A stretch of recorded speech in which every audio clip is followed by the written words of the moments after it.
This is David Goodwin, the Assistant Director at the Fordham University Center on Religion and Culture. Many thanks for joining us today. Today marks the concluding episode of our conversation with Father Jim McDermott, S.J., which we've been calling Binge-Watching with St. Ignatius. This is a part of our new CRC Chats web series that we launched during this period of self-quarantine and self-isolation. Many thanks for joining us again today, Jim. It's a pleasure. Nice to be with you. So this is our last episode of what might be the first season of Binge-Watching with St. Ignatius. We've talked about Schitt's Creek. We've talked about Better Call Saul. We talked about Love is Blind, fortunately or unfortunately. And and what are we watching today? Or what are we talking about today? I'm excited. This was my suggestion. Well, I thought we've done drama, we've done comedy, we've done reality, and the other thing that's a big part of television is animation. And I suggested that we would watch this wonderful show from the Cartoon Network that's now on Hulu and on Netflix, I think, called Steven Universe, which is a show about a little boy who's probably about 10 years old, who's being raised by three women who are actually like aliens from another planet. They're called the Crystal Gems. And he is also half a crystal gem because his mother was a crystal gem. And they're basically going around the planet capturing broken crystal gems that are trying to do damage to the earth. So before we delve deeply into Steven Universe, Jim, do you want to share with the audience this experience we've been sharing together? Yeah, sure. So sort of like, so kind of my theory or thesis has been that the shows that you and I watch, we don't just watch them because they're not just because they're entertainment or escape. That if you really invest in a show, there must be something in it that's really speaking to you. And if, from sort of a Jesuit point of view or a Catholic point of view, there must be probably something God is trying to offer you through that show. So the kind of sort of proposal that we've been playing with is when you watch a show, first of all, just enjoy it, right? Thanks be to God for it.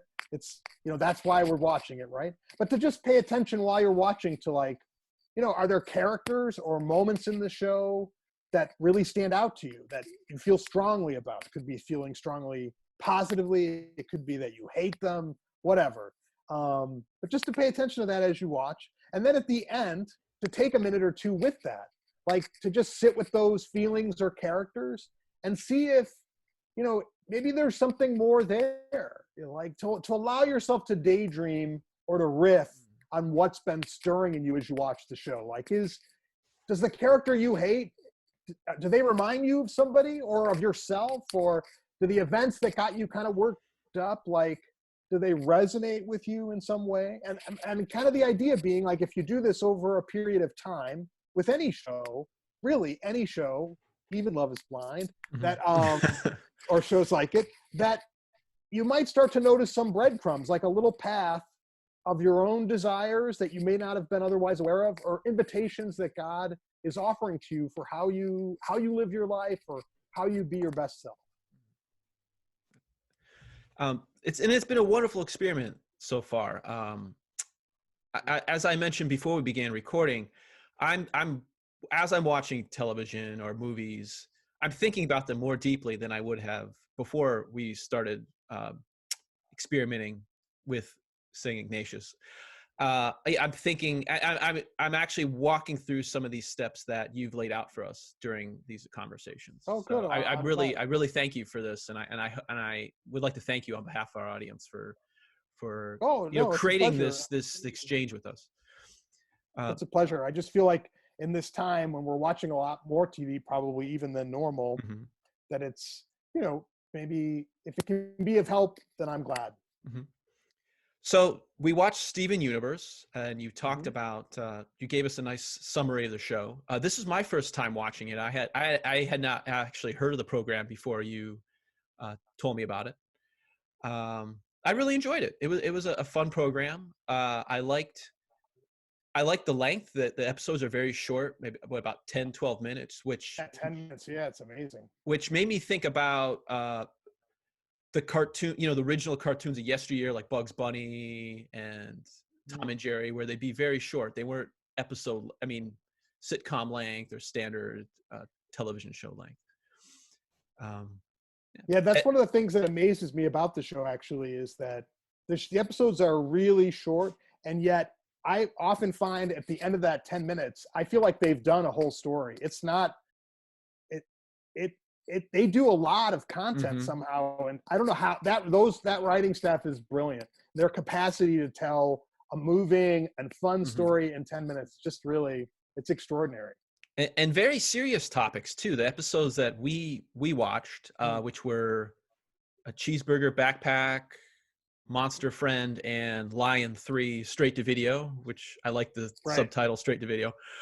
The very serious themes too. I mean, death, friendship, loyalty. So, I mean, I wasn't expecting that, honestly. I that wasn't something I thought the show was going to be about.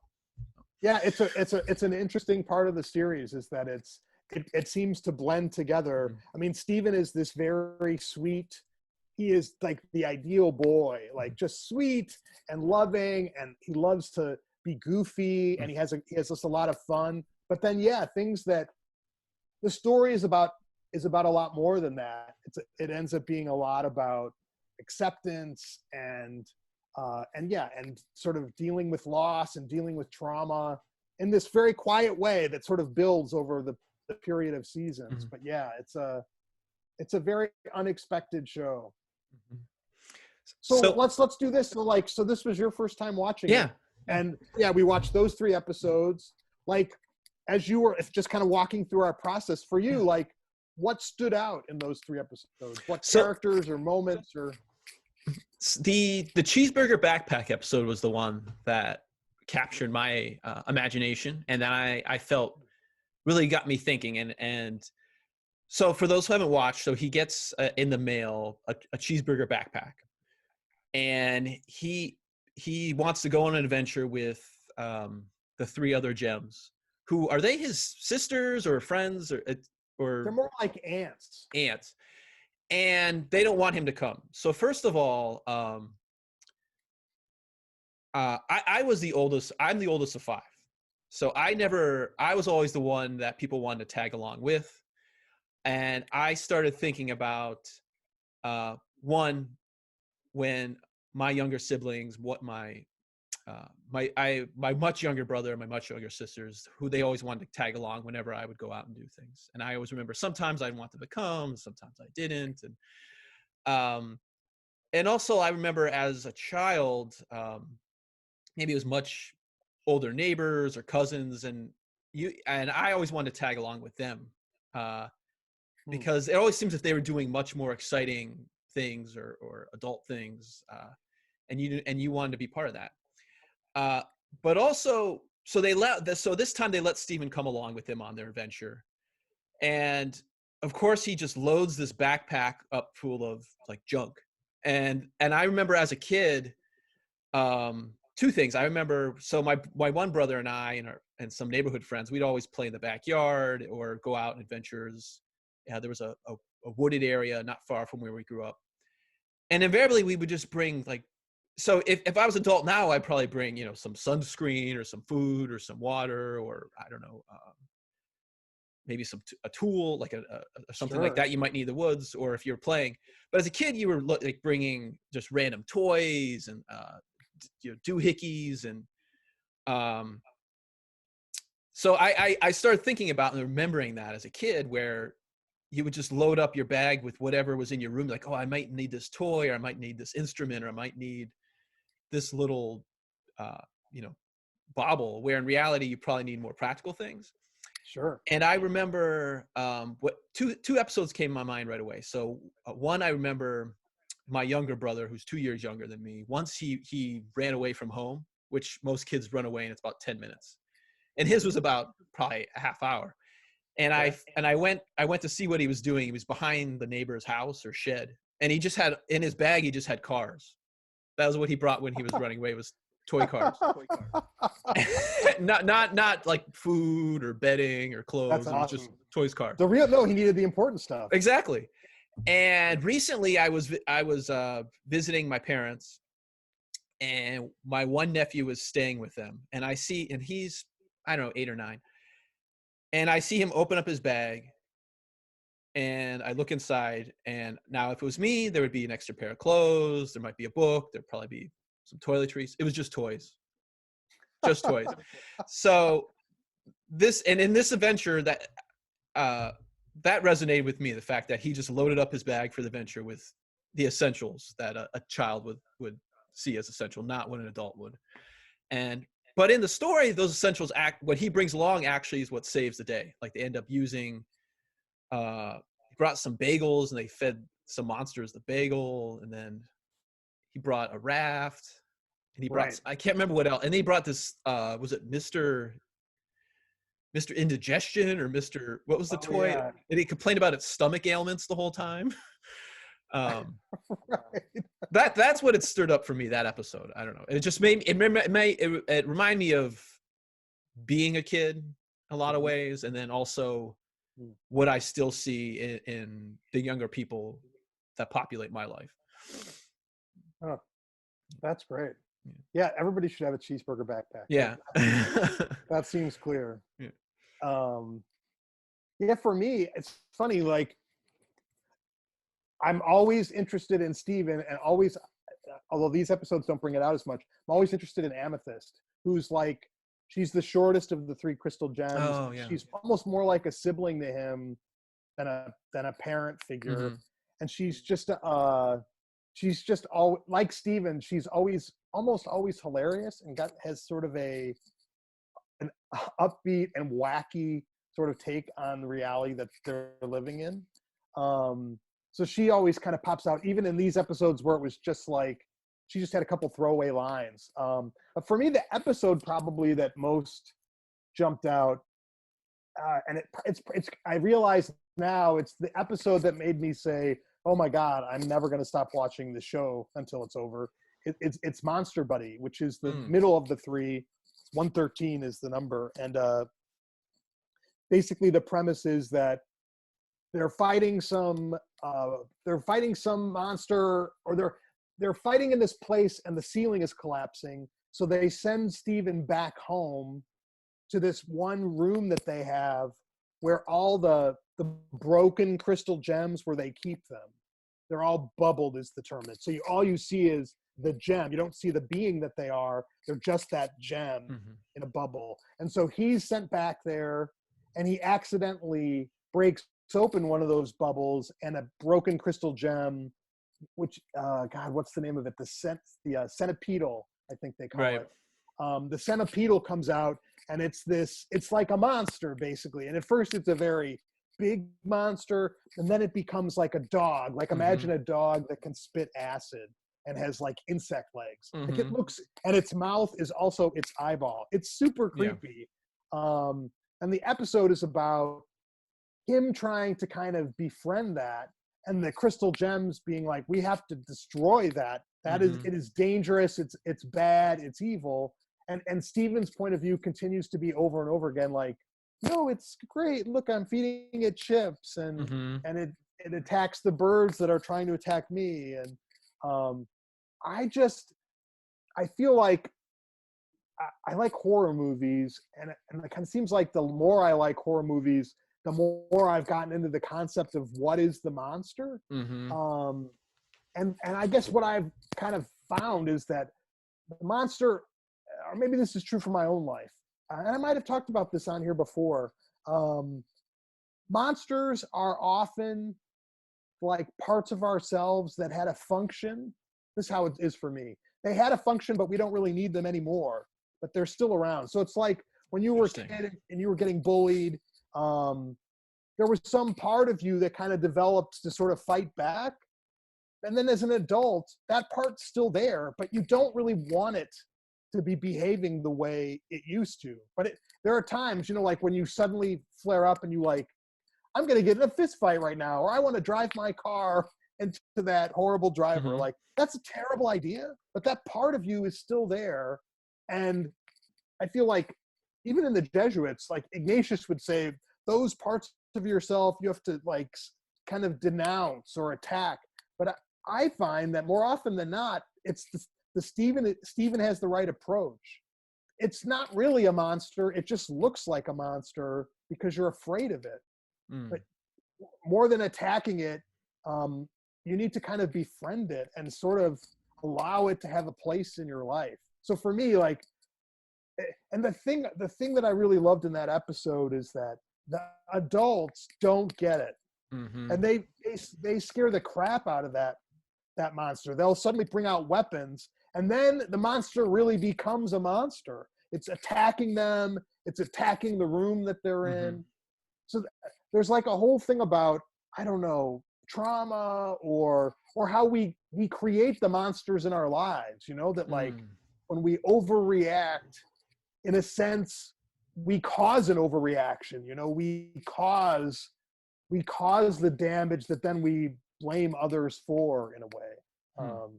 So yeah, I love that. I love that everything about that episode. And I think for me, and it's about the show in general, Stephen is this kid who never stops seeing people or beings, I guess, as having potential and having goodness in them.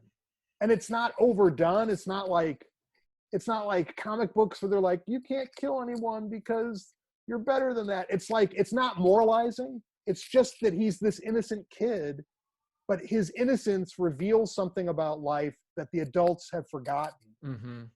And I just find, for me anyway, it's constantly sort of nourishing and sort of challenging and beautiful. That was something I saw too in the 3 episodes, that the wonder or the openness that we often lose when we, you know, leave childhood into adulthood.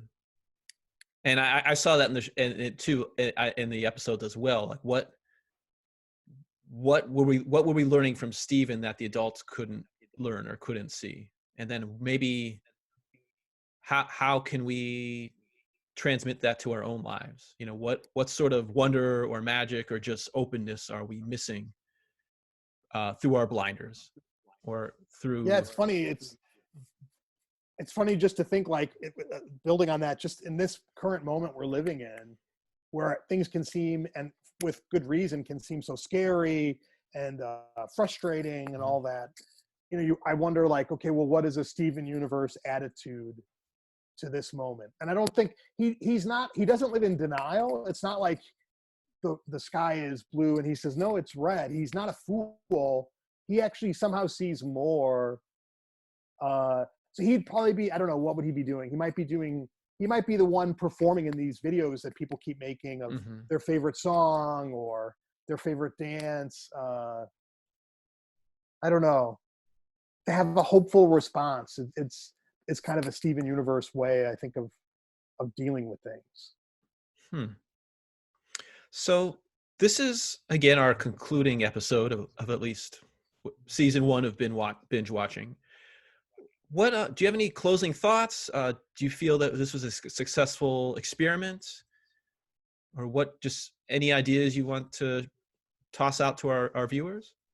Well, I just want to thank people for being interested in this and checking this out, and David, for you, and the center, and Fordham for being interested in this. You know, I think I said this last week. Like, you know, God.